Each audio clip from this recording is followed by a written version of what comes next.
Shots in the Dark contains graphic depictions of events that may not be suitable for all listeners. We encourage all of our listeners to be open-minded and engage in dialogue with us through any of our social media accounts or email. Is he related to Douche Canoe Jones?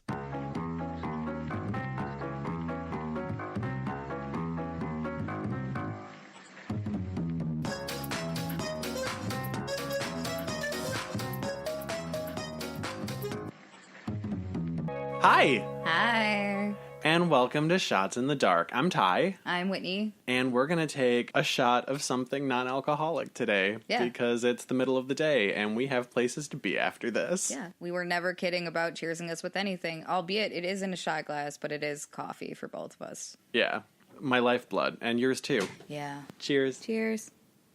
We are still rolling with our Pride Month theme, which is covering people that are part of the LGBT community. Yeah, and anything else that falls essentially under the queer spectrum. That's right, people that are underrepresented. By the time this episode comes out, we're going to be at the Pride Parade in Chicago. So go to that, because it's almost always super fun. Just, tailor your group of people to make sure that you have optimal fun times. And lots of water. You are doing true crime today.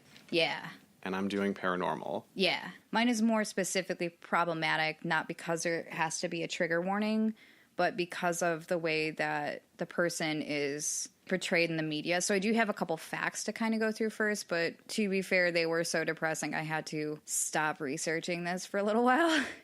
That's always really rough. Yeah, but we are both what would be considered cisgender gay folk. Yeah, I'm a cisgendered white male. Cisgendered white female. We understand that there is privilege with being cisgendered white humans, especially in our society. Exactly. Which, for those of you that don't know, cisgender, the origin of the word is actually Latin, cis, which means on the side of, as opposed to trans, which means across from. So for a transgender person, let's say, for example, it's male to female, are they cisgendered? What cisgender means, and this is from the dictionary, it means alignment with the gender identity with the assigned sex. Okay, it matches your sex assigned at birth. Because sex and gender are very different things. But I think that clears that up for a lot of people that maybe don't know. And that's something, too, when people say gender normative, I've read a lot of articles, which I didn't understand because it's not something I do have to worry about in my day-to-day. Gender normative is something that a lot of people really dislike because it stresses the fact that it's normal and it's of the norm in society. It's identifying that there is a normality to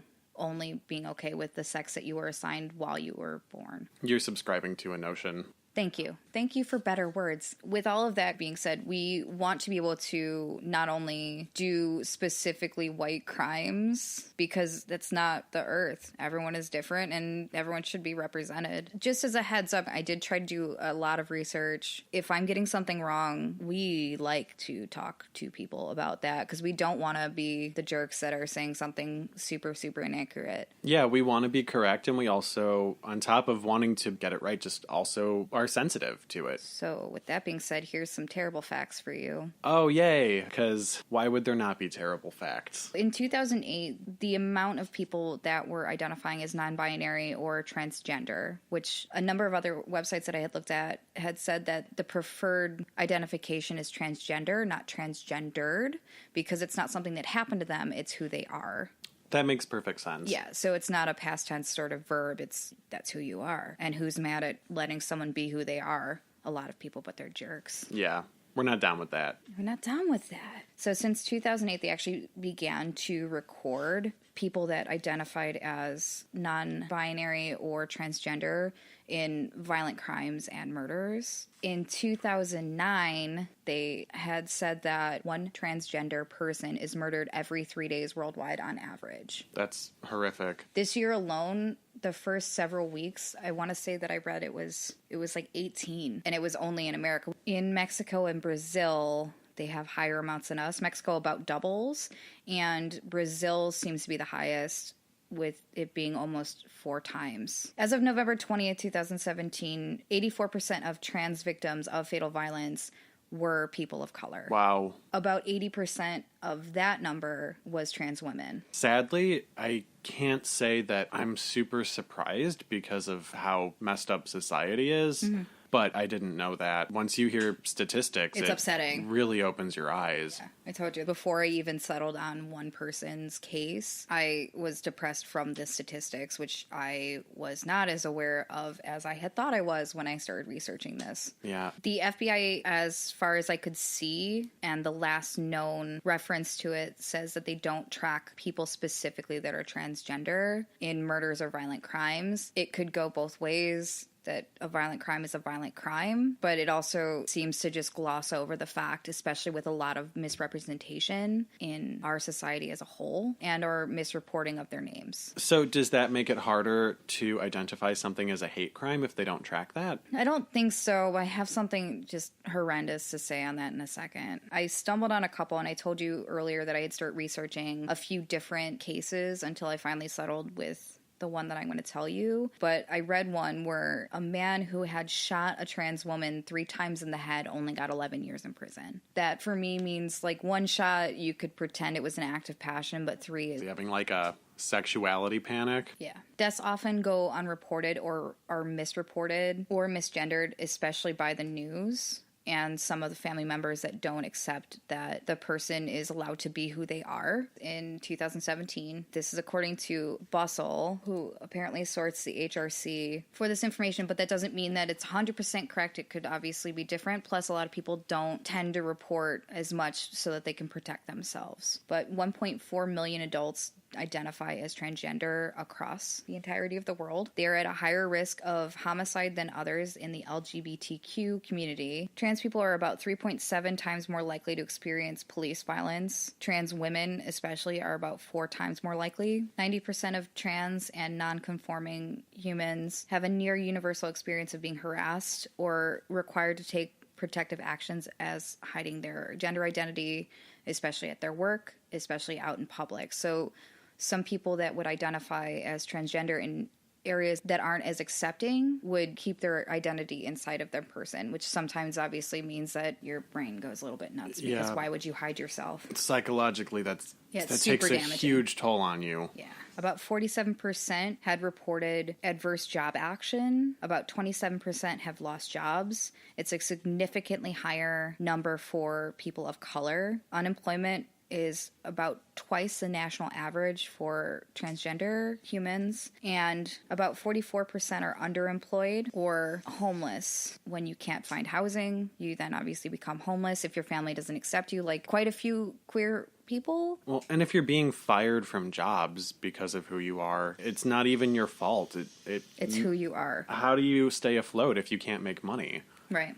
The number that I saw was about $10,000 annually is pretty much across the board for people that are underemployed and are transgender, which helps to aid the fact that a lot of people are homeless. It's about 2 times the national average, and transgender humans are less than half as likely to own a home. 19% have said that they were refused housing based on their gender identity, and then 11% were evicted from their locations after their landlords had found out that they were not prescribing to a cisgender stereotype. Transgender humans also have higher attempts of suicide. I saw statistics that said that it's about 25%, but once again, that's what's been actually reported. It doesn't mean that that's for everyone, and there are obviously cases that are not reported. I did know that one, yeah. Those with the issues that, like, no housing, homelessness, sometimes drug use, underemployment, harassment, and difficulties finding gainful employment or a high support group has higher rates, but it's still about 33% of the 25% of transgender suicides is people that had a strong family backing or a strong friend group, but still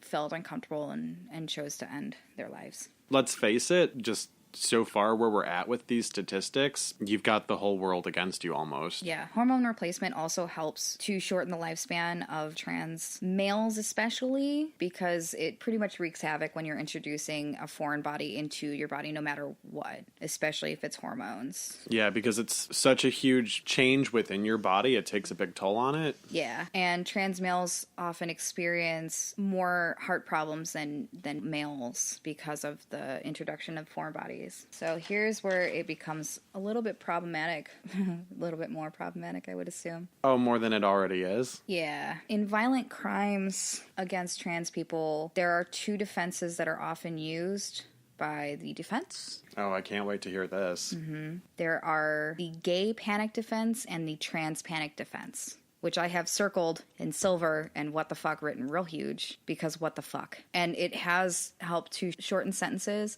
as well as to excuse people from committing these crimes. Because the gay panic defense, what? I feel like we should make a stupid bitch panic defense so that next time I need to hit somebody for being an idiot, I could be, well, I panicked because they were stupid. Yeah, right?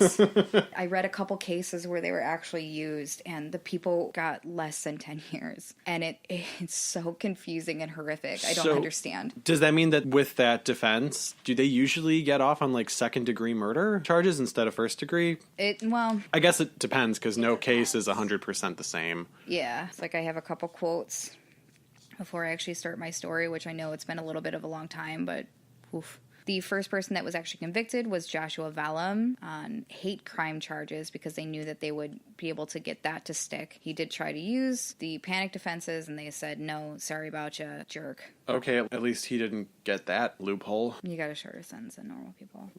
I have a quote from Lala Zanel, who is the lead organizer at the New York City Anti-Violence Project. Some people are not open to that conversation or not had access to education around those conversations.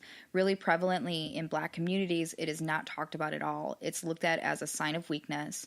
Like, how would you be Black and want to do this? I've heard that. Yeah, which, I mean, we've talked about, and he was cisgendered gay male who was also a person of color who I told you his mother, when her neighbors found out that her son was gay, she received death threats on her house. People spray painted her house. They threw stuff through the windows. Her property was vandalized, and it culminated before, I think she's moved now, which hopefully she has, but it culminated with them killing her dog. I actually just had this conversation with a Black friend the other day. I was talking to him about his coming out story, and this is, as a cisgendered gay male. But I asked him if it is different for the Black community, if he felt like it was harder for him specifically because of that, and he said that he feels like it totally is. Earlier when I was at work, I was listening to Query. Guys, listen to that show. It's great. I can't remember who she had on, but he was talking about his difficulties with people. He's a bisexual, cisgendered person of color, but he was Gemini, talking about the difficulty. Yeah.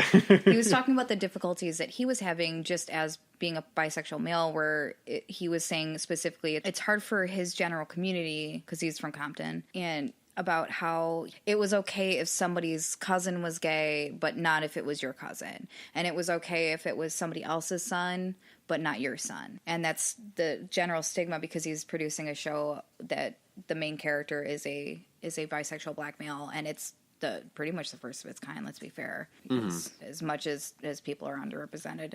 Actually, they tackle that same concept. If you ever watch Dear White People on Netflix, the second episode of the first season talks all about that.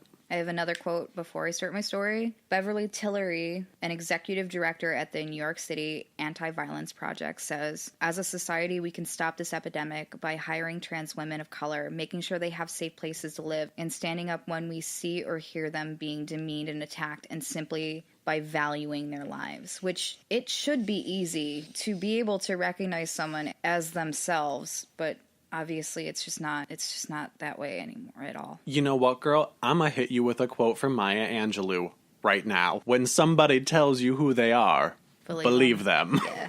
I'm real happy I got to use that. That's why the Trans Day of Visibility has been started, and it's like an actual movement. That's where the hashtag "This is what trans looks like." There's a website that specifically lists people that are trans that are victims of violent crime, especially if they were murdered. And underneath every single one, there's their photo, which that's wonderful. I love it. There should be some sort of visibility for that. Yeah. But it also says "Rest in Power," which I thought was amazing. Yeah, I love that. It's so good. The thing about us as a society, when we're looking at people that are different from us, a lot of times if we don't have the experience of knowing somebody specifically that can re-educate us on what they prefer or what their experience is, then we look to the media and we look to the way that people are portrayed. One of the most famous and completely misreported, Buffalo Bill from Silence of the Lambs, was actually based on a real person.